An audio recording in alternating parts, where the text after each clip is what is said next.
السلام عليكم ورحمة الله وبركاته. مطبخ ماما أمل يرحب بمتابعين الكرام ويقدم لهم طريقة عمل شوربة الماش اللي الكل يحبها، وخاصة لما يكون الجو بارد. أتمنى تعجبكم وتسووها وتاكلوها بألف ألف عافية. ناخذ كوب ونص من الماش وننقعها لمدة نصف ساعة تقريبا بمي بارد.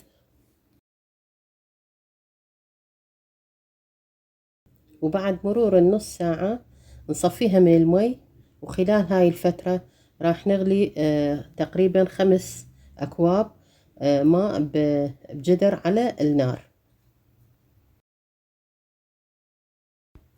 وهنا راح نضيف الماش اللي صفيناه، وإلى أن يغلي نوطي النار ونتركه إلى أن يستوي، وتاخذ هذه العملية تقريبا نصف ساعة أو أكثر بقليل. بعدها نطحن الماش إلى أن ينعم بواسطة الهاند بلاندر، أو ممكن أن تخلونه مثل ما هو.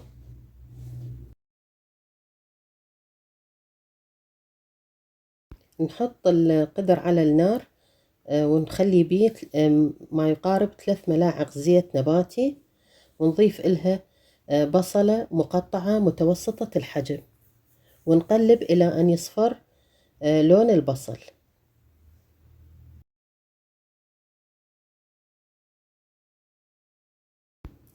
نضيف كوب من الشعرية ونستمر بالتقليب إلى أن تستوي الشعرية ويصير لونها بني.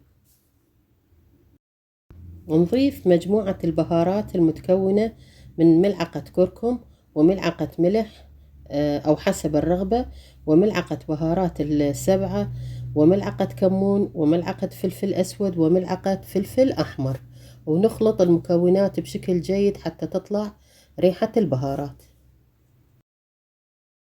نضيف خليط الماش ونضيف كمية من الماء تقريبا كوبين أو أكثر حسب ما تحبون يكون سمك الشوربة.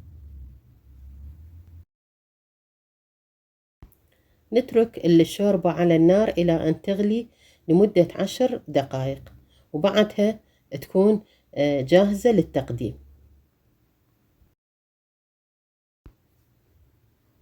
تقدم هذه الشوربة حارة، ونضيف لها رشة من النعناع المطحون. طبعا الشكل والطعم والريحة ولا أروع. أنصحكم تسووها بأيام الشتاء البارد للعشاء أو الغداء. طبختنا غير مكلفة، وتكون وجبة غنية بالفيتامينات والمعادن.